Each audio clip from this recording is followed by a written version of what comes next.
Hi everyone. In this video, we'll go over the solutions for this week's discussion handout on machine learning, naive Bayes, and maximum likelihood estimation. Let's start off with naive Bayes. For this question, we're given a simple naive Bayes model shown here.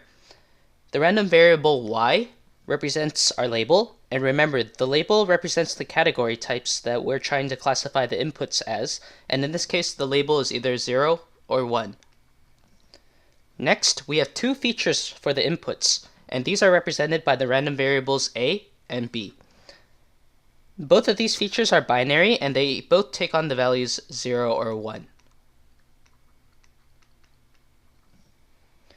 So, the first part asks us to compute the maximum likelihood estimates for the values in the probability tables P of y, P of a given y, and P of b given y. The maximum likelihood estimates for these tables are what you would intuitively inspect by examining and counting the training data. The training data is shown here. And the training data consists of 10 samples, so let's write that down. Let's begin with the table P of y, and let's first consider the very first row in this table, which corresponds to the prior probability that the label is 0. Intuitively, to approximate this distribution, we should look for the fraction of samples that are of label 0 in the training data, so let's count that up. In the training data, there's 1, 2, 3, 4, 5, 6. 6 samples have label 0, and there's 10 samples in total, so the estimate here should be 6 out of 10, which simplifies to 3/5. And since this is a distribution, meaning that the rows must sum to 1, the probability that your label equals 1 has to be 2/5. Again, you can compute this value by noticing that 4 out of the 10 samples in the training data have the label 1. Now let's consider the table P of a given y. Let's consider the first two rows here, which corresponds to the distribution P of a given y equals 0. So here we're only interested in the samples where y equals 0. So that would be the 6 samples that are underlined here. And then out of these 6 samples, how many of them have a equals 0? Well, a is this row here, and for these 6 samples, only this one here has a equals 0. So 1 out of 6 of the samples that have y equals 0 also have a equals 0, so the estimate here should be 1 over 6. Likewise, 5 out of the 6 samples that have y equals 0 have a equals 1 as well, so this has to be 5 over 6. We can do the same thing for the distribution of the last two rows, which is P of a given y equals 1.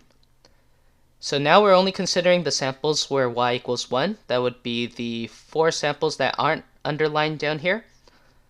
Out of these 4 samples, how many of them have a equals 0? Well, that would only be this one here. So 1 out of 4 of the samples have a equals 0. That means 3 out of 4 of those samples have a equals 1. So these numbers represent the estimate for P of a given y. The same procedure applies for the table P of b given y.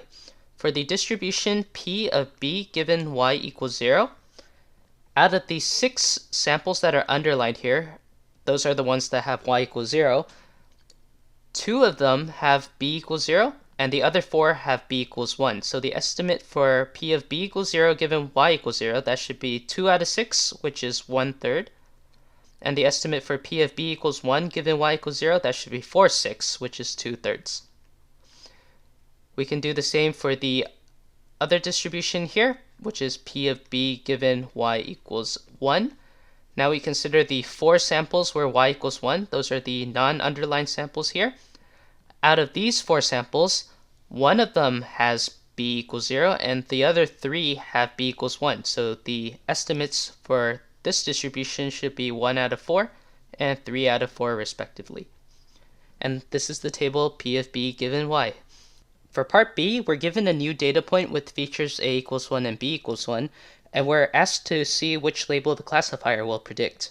To calculate the most likely label, we eventually want to compute the quantity P of y given a equals 1 and b equals 1.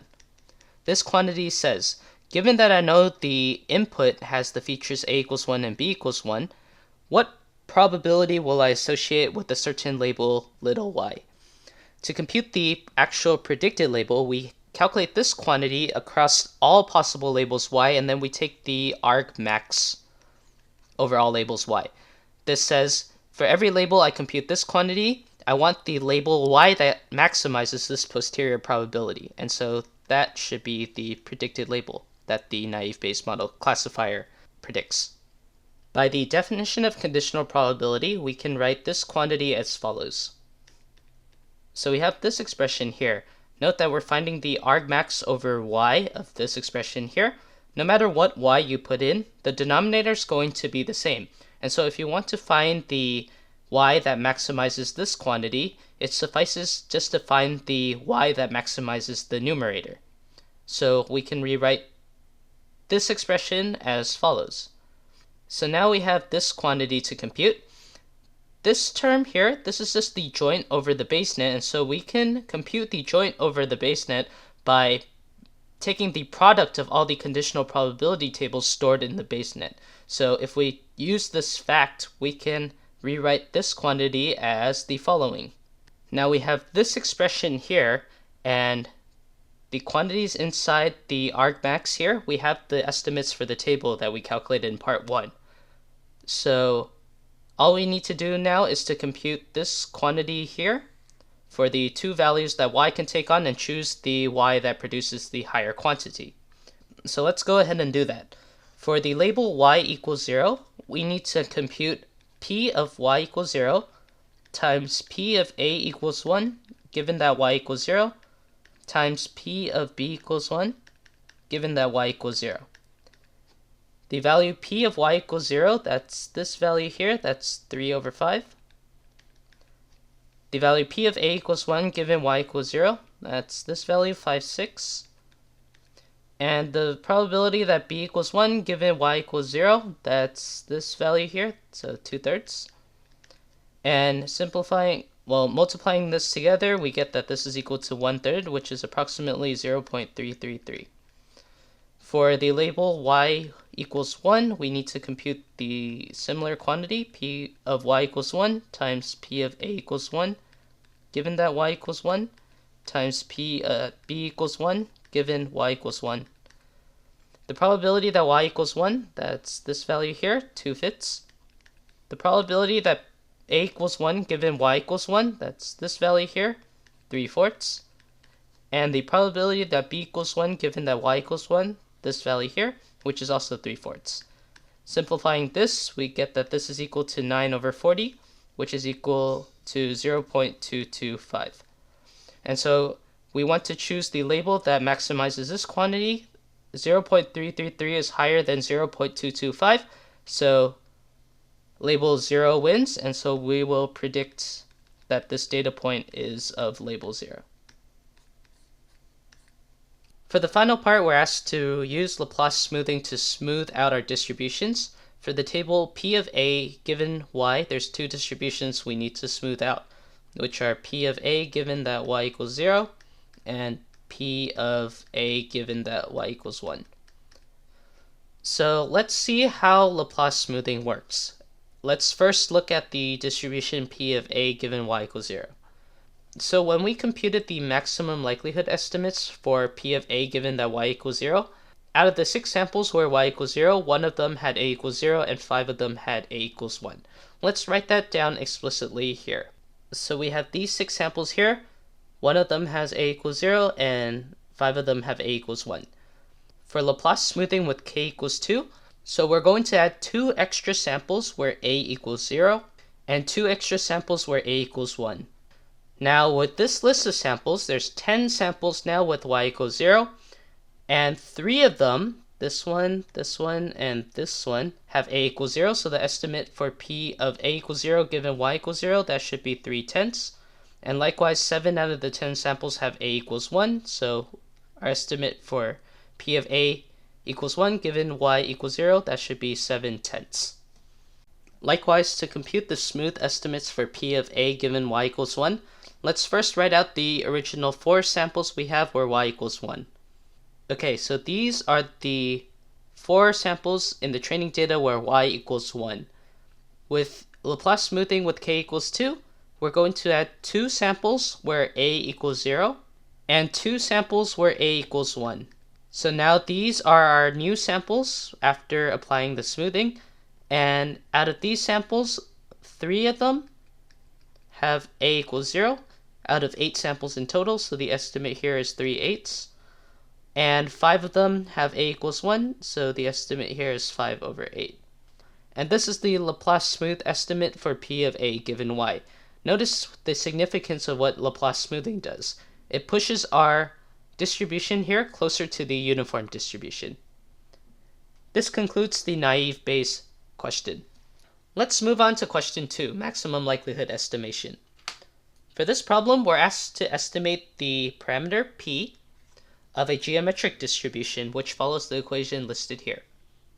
We're given a set of data points shown here, and we're asked to find the best value of p such that the likelihood over the data set is maximized. First off, we need to define the likelihood function, which I'll denote as capital L, and the likelihood function takes as argument the data set. I'll call this d. So let's pass in d to the likelihood function. And basically, the likelihood of the data is equal to the probability of the data. If we assume that the samples here are drawn independently and identically at random, we can express the probability of the data set as the product of the probabilities of the individual data points. So let's write this out. Here the data set has 5 data points, so we can write this expression out explicitly as follows.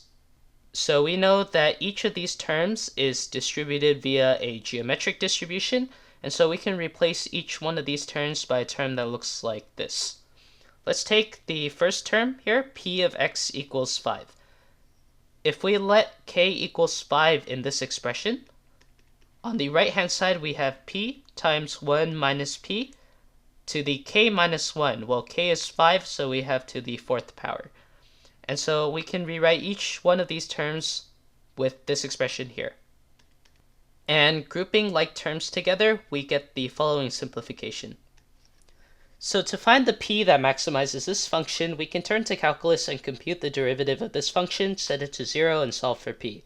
You can differentiate this equation using the product rule, but there's a trick we can do first. We're going to take the log of this expression, that is the log of the likelihood function, and since the log function is monotonic, the point that maximizes the original likelihood function will also maximize the log of the likelihood function. So let's take the log of this expression here. Inside the log here, we have a product, and so if we take the log of a product, we get the sum of the logs. So let's simplify this. Now when you have an exponent inside the log, the exponent can come outside of the log as a multiplier. So we can simplify this expression as follows. So now we have this quantity, and this quantity we can easily take the derivative of. So let's do that. Here we're taking the derivative with respect to p, the quantity that we want to maximize. And so let's take the first term here, 5 log p. Assume that the log is a natural log function. The derivative of log p is just 1 over p. So the first term will have 5 divided by p. In the second term, we need to take the derivative of 23 log of 1 minus p. So let's take the derivative of log 1 minus p first. To take the derivative of this, we'll eventually get 1 over 1 minus p. But we'll need to multiply this by the derivative of the inner function via the chain rule. The derivative of 1 minus p, that's just minus 1. And let's not forget the 23 over here. Okay, so we have this quantity here. Let's write this in a slightly better form.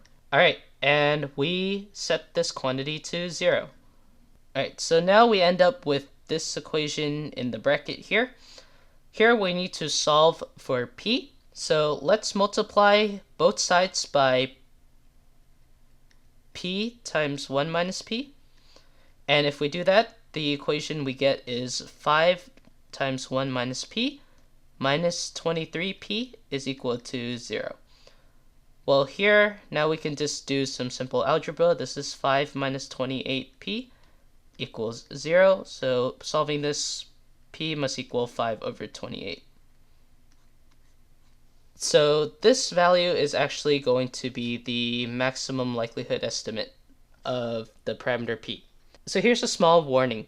When you want to calculate a maximum via taking the derivative and setting it equal to 0, you have to usually do a check that the second derivative of the function is negative to ensure that it is indeed a maximum, as opposed to a minimum or a saddle point. So I'm not going to do this for this example. If you do, you can verify that 5 over 28 is actually the maximum of the likelihood function. Okay, that's it. Thanks for watching.